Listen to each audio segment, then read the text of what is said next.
9, Waiver Wire Tuesday. God bless fantasy football here. There are many things a man can do with his time, but none are better than this. Alongside Sausha Durkan, Cam Broham, Andrew Rogers in the chairs. We're talking fantasy football, and we're talking everything you need to know going into your Week 9 matchups. But before we get there, let's retract back to Week 8, huh? I don't think we need Week to do 8, that. one of the best matchups right. in the God bless Fantasy Football League. We're good. We can came between GBFF, which is yours truly, and Blunt Force Trauma, LeGarrette Blunt Force Trauma, who probably inflicted some force trauma this week, or at least my team did. Think about this. God bless fantasy football, GBFF, right? This is what Sausha was saying over the weekend. God, Blunt Force Football seriously is beating me. And that's what it was, right? GBFF. You had Derrick Henry, Christian McCaffrey.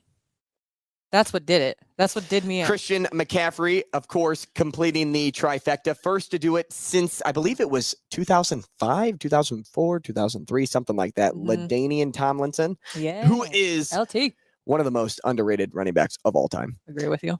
I'm not going to fight you on that. People just forget about that guy until his name pops up and they're like, oh, yeah, I forgot about him. Yeah, right. He's good. No, Derrick Henry, 34 points. Christian McCaffrey, 32 points. I am still hurting at the quarterback position, but Geno Smith, I mean, he sufficed and took down Kyler Murray this week. Not in points, but I mean, he took down the Giants 27-13. And I had Kyler Murray. That was Kyle Pitts terrible.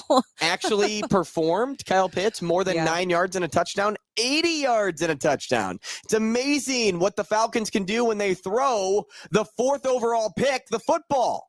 Isn't it awesome? And then you see my kicker, Younghoe Koo, getting 14 points. Those 14 points were more than Sasha's Terry McLaurin, Deontay Johnson, Leonard Fournette, Jonathan Taylor, Jawan Johnson, We're saying all these names out loud. Gallo, I don't have Tennessee Titans, theoretically on paper a bad team. WTF, in the words of Jason Peters. The only person my kicker did not outscore is Sasha's starting quarterback, Kyler Murray. That's the only person my kicker did not outscore. Final score of this matchup, 133.34 to 84.8. The projection going into this game, I was supposed to win this game.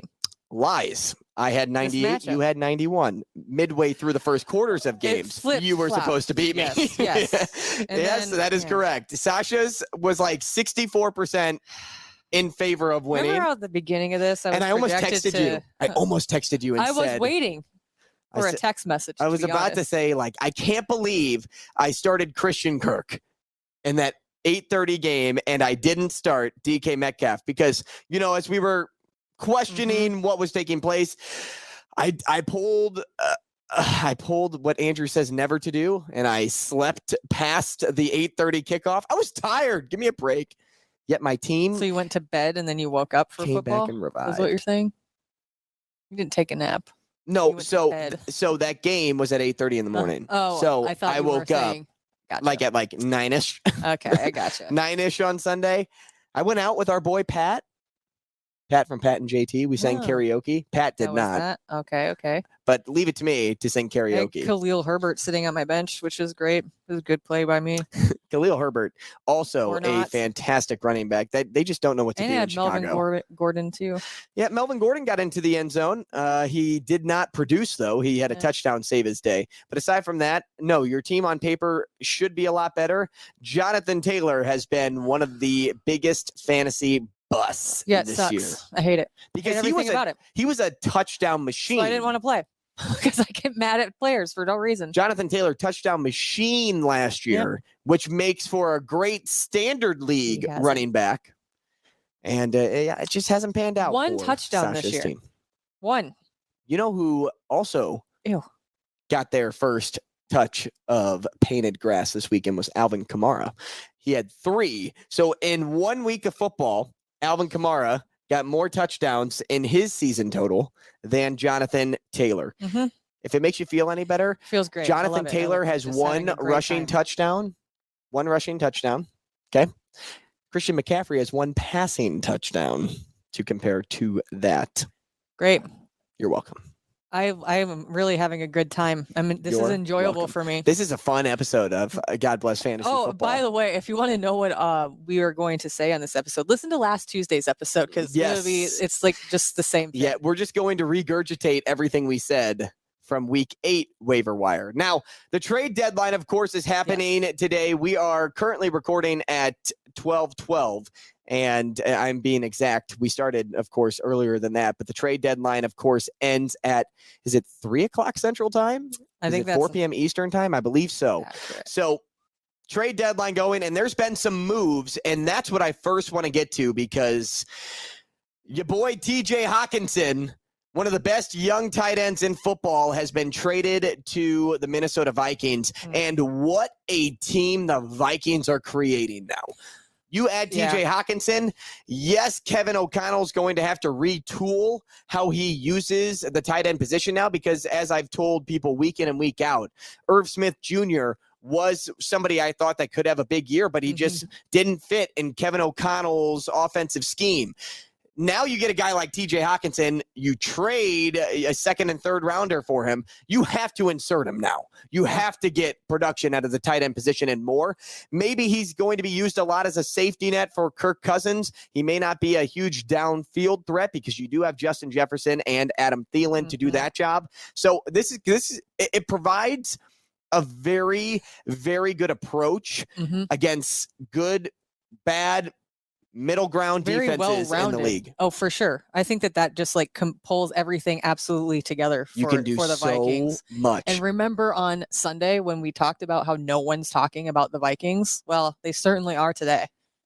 And they need to be talking about them more because the Vikings still only have one loss on the year. They are the front runner in the NFC North. They may not be the front runner to the NFC Championship because you are battling the Philadelphia Eagles and you're also battling the newly refurbished San Francisco 49ers with the addition of Christian McCaffrey. And that defense is just unbelievable. Yep. But hey, look at just what they're doing. I can guarantee you, I will put it in right now, and I know it's pretty easy to make this claim because it is week 9. I'll put it in now that you won't see Aaron Rodgers in the playoffs and you won't see Tom Brady in the playoffs. Here right now. You heard it here first. Probably not. God bless fantasy football. First people who said it, but think about what the Packers have to do today too. I mean, there's rumors that they're going to add a receiver, but what is that going to do for that team? You add any receiver. Say you get Brandon Cooks, the name that's being tossed around most, that could possibly be traded out of Houston. If you add Brandon Cooks, how does that benefit the dwindling Green Bay Packers as a team? You still have to block. You still have you hardly have a run game, and your defense is still not performing up to their standards. You could add a top receiver. You could trade for, say, a Tyreek Hill, which you could have gotten in the offseason. Yeah. You could have gotten a name that you were maybe more concerned about because you wanted to retain Devontae Adams, yet you couldn't, but you didn't want to take a chance on A.J. Brown or Tyreek Hill. So now you're going to take a chance on Brandon Cooks. Brandon Cooks is going to be your savior this season. Grace. No shot. The team still has too many holes. Yeah, it will help Aaron Rodgers to be able to look his direction more. It'll help Brandon Cooks and his fantasy numbers to go through the roof. Yeah. But aside from that, Brandon Cooks is not the savior of this team.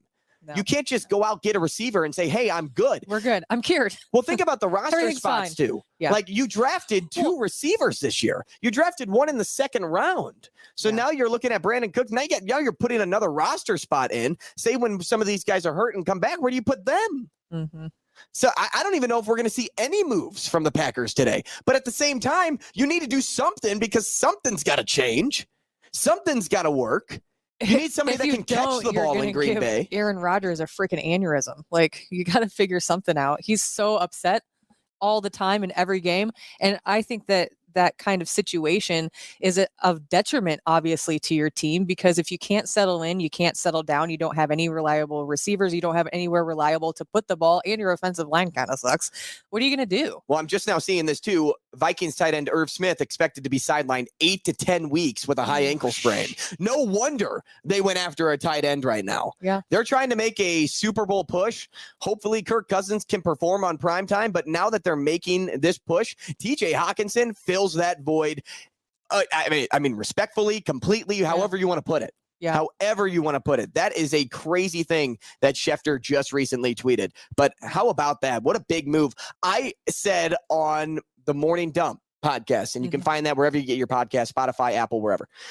No, you know what? I said it on the Sports Six Pack. Same thing. You can find it wherever you get your podcast. Hurrdat Sports. You can find it on Hurrdat Sports, yes. I said today, will there be a bigger move than Roquan Smith? And I said no. Well, leave it to me. TJ Hawkinson gets traded. And to me, that is just as big, if not a bigger move, because how much does that influence the Vikings this season? Oh, it makes them go from a high-class team to a totally complete offensive team. Oh, absolutely. And I think that in that division, you absolutely 1,000% have to be if you're wanting to have any postseason they just have whatsoever.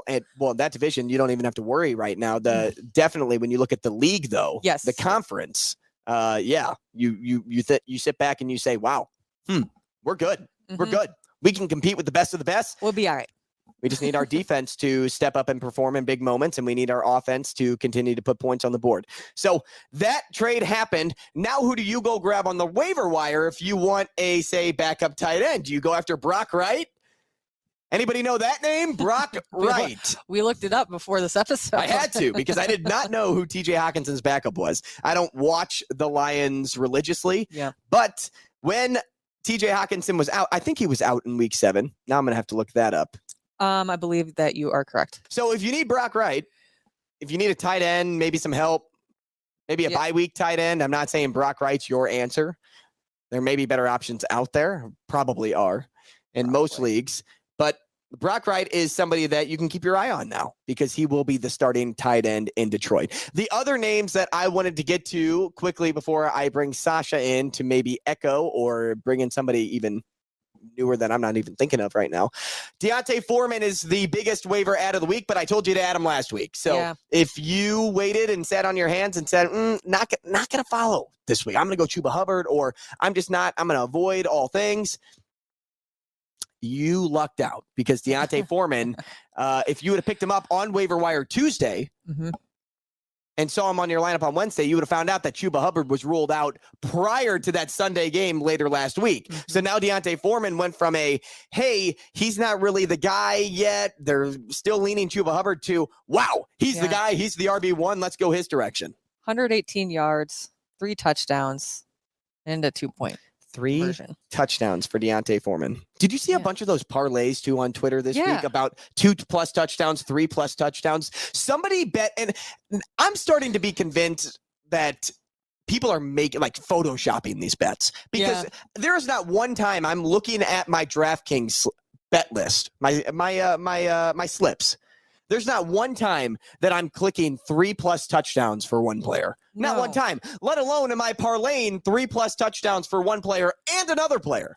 And somebody parlayed Alvin Kamara 3+ touchdowns and D'Onta Foreman 3+ touchdowns. Nobody's doing that. I've never once exceeded 2 touchdowns. That has to be made up, right? Somebody has to be making that up. To be like, oh, look, I was right. Brandon Cooks, by the way, is not at Texans practice. So. Being traded somewhere, but where?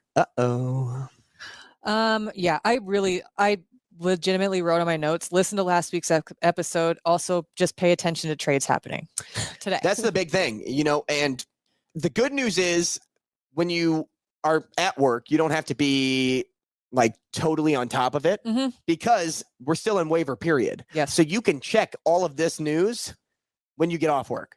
All of the updates that you see Adam Schefter tweeting out or even Ian Rappaport, just pay attention to those guys, see what's happening, and then pick up, like in the TJ Hawkinson case, the backup there. Another name to watch out for, if he's unowned, Nico Collins. He's the number 2 wide receiver in Houston. Now, he was out last week. He has a questionable tag this week, but he's only 15% owned. And Nico Collins, I actually had him slated to have a bigger year than he's having right now. And if they get rid of Brandon Cooks, I know they run the ball a lot with Dameon Pierce, but take a peek Nico Collins' direction, because he's somebody that you could stash on your bench for the time being and maybe get some good production out of as we head toward playoff playoff fantasy football. He's questionable due to a groin injury. But And you know who else is questionable every week? Michael Thomas. So like it's okay to have a questionable Touche. guy on your team. Oh yeah. He may not play. I can't remember who it was, but I have the push notifications turned on for the Yahoo app for fantasy football, and it was like during a game went to questionable and then 2 minutes later went to healthy, and I was like, cool. Yeah. This is neat. I love it. Leave it to those guys. Fantasy football's fun. Sure. This is fun. We're having fun. I'm having a great time. But why did you hit it in the water? Is that supposed to be where I hit it in the water? No, you're not supposed to hit it in the water. Then why did you hit it in the water? Because this is fun. It's fun. I'm having a great That's like fantasy football. Yes. Fantasy football. That's how you react week in and week out. Because this week 8 for me, I'm in 5 fantasy leagues. So let me go back and just go across my leagues here. While you're looking that up, one other underrated clip from that show, by the way, is when he is backing the boat trailer in. Like, that's how I feel fantasy football is like for me right now. I keep trying to like get it to work, and I just keep screwing it up. Well, the best thing about Seth My MacFarlane, players keep screwing it up. the best thing about Seth MacFarlane is he takes a joke way too long. Yes. Like, you know what I mean? Yes. So like it's something that could be accomplished that makes somebody laugh for like 5 seconds. Seth MacFarlane will run that clip for 30 seconds. Into the ground. The other one really quick, because I obviously love that show, but the 6 Degrees of Kevin Bacon, where it's the donkey. Yeah. He's like, no. So going back to my fantasy results this week, in my 4 money leagues, I won in all 4 of those matchups. Like, that's one of those weeks which is like, wow, this fantasy football is the best. And then like when you lose by like 0.3 points, you're like, I don't know why I freaking play fantasy football. Like, fantasy football, if I would have gone to my bench and played this player, like, I would have been so much better. Yeah. Are you making fun of me right now? Because that's what I did. No, but that could work. It is relevant. It timely. is. Man. That was not intended to make fun of you, but maybe I feel like that's what everybody does, though. It's like I do it. Yeah, we do these episodes. It's like, this player's hot this week, and you should pick up this person. You should start this person, and then you're just like, I feel like we're more right than we're wrong, but sometimes you're just so wrong. I'm my biggest critic when it comes to fantasy football. I am Mr. Give it and taketh. Like, if I'm giving like as much crap as I am, I better be able to take all that crap, right? And that's how I live my life. That's how I live my life. Come here for the fantasy football takes and information. Stay around for life lessons. Yeah, find more about how to operate every daily life. So there you have it. There's really not much more to dive into. We can react a little bit to Monday Night Football if you'd like, because Nick Chubb went off, but I also said Amari Cooper wasn't going to go off, and he had a big game. Yeah. I was looking at, let's look up Amari Cooper. Nick Chubb, though, 101 rushing yards, I believe, 2 rushing touchdowns. Could have had another if Jacoby Brissett didn't run that ball in. But, it was one of those things where we were chatting about, like, what direction you go, and it wasn't a high-scoring game by any means until the second half. It was 11-0 at halftime. Yeah. Joe Burrow could not get anything going, which talk about probably one of the most overrated teams in the NFL, the Cincinnati Bengals. I know Jamar Chase is not on that team currently because he's out 4 to 6 weeks, but you take a look at like what they have and the expectations that were set after last year, and you sit back and think, how is this team losing and hardly competing against the 2-5 Browns, or, losing to the Ravens and losing to just other teams in the league that you would expect Cincy to beat? Look at the Giants over the weekend. What was that? New York? Yeah. Against the Seahawks? Yeah. Well, the Giants, at least, we can take them back to planet Earth. They were participating on Mars for a while, and now they're back on Earth. Welcome back. Amari Cooper, by the way, 5 of 7 for 131 yards and a touchdown. That's what I'm saying. I was wrong. I was completely wrong about him. But people that I was not wrong about was Donovan Peoples-Jones, who I ended up liking. He had a decent game. I also liked Tyler Boyd. He caught a touchdown. I loved Nick Chubb. So, I may have been wrong on one guy, but think about what my batting percentage. Like, my batting average is 750 right now. Yeah. I'm hitting bombs. You're okay. You're fine. World Series. Whatever. World Series reference. Nick Chubb. 101. I was on top of it. 2 touchdowns. We already went over that, but yeah. Tyler Not bad. Boyd didn't have the best receiving day, only because they didn't move the football all that well, but he still ended with 3 for 38 and a touchdown. That is a touchdown-saving day, a touchdown-saving performance, and Tyler Boyd was at least productive enough to have more points in a standard league than most. Yeah. And anytime in a touchdown-dependent league like a standard league, finding weapons like that and finding the teams that have holes where younger guys or maybe third string receivers, slot guys, whatever, that are stepping up to be bigger plays for that team each week.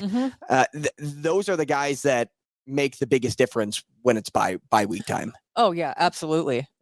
Just because, like, especially when you have to start moving things around. And holding on to those 6. guys too after the draft. Oh, because yeah. it's easy to say, hey, Jamar Chase is healthy, T. Higgins is healthy, I'm going to drop Tyler Boyd. But you also have to factor in, like, yes, an injury, but once bye weeks start rolling around, like, Tyler Boyd can be sufficient enough to be a good fantasy player for you and get you 7, 8 to 14 points. Right. You have to look like further down into the future versus just. And if you do choose to drop them, then you have to find that other bench stash that can be that person for you. Because Tyler Boyd all season long was like roughly 57% owned. And right when Jamar Chase goes out, he jumps to close to 90% owned. It's easy to do that on a team that has Joe Burrow as your team's quarterback. Yeah. So just kind of follow along with the trade deadline details this week. Adam Schefter has been kind of my person to follow along, as he's most people's. I mean, that's why he has 9 million followers, almost 10 million followers on Twitter. Well, you can always look up, just put in 2022 NFL trade deadline, and it'll get all the news. Anybody who's talking about because it right Adam Schefter may not be the fastest, because there may be beat reporters for the teams that are pumping things out even faster because they have inside men or women, giving them juicy details to push out on social media. So follow along there. Get your ads in for this week. Find those backups, maybe find those replacements when guys move around, and you just have a positive week 9. I'm hoping to carry over momentum from week 8 to week 9. Sasha, on the other hand, is hoping to find any sort of life going into week 9. There are many things a man can do with his time, but none are better than this. God bless you, and God bless fantasy football.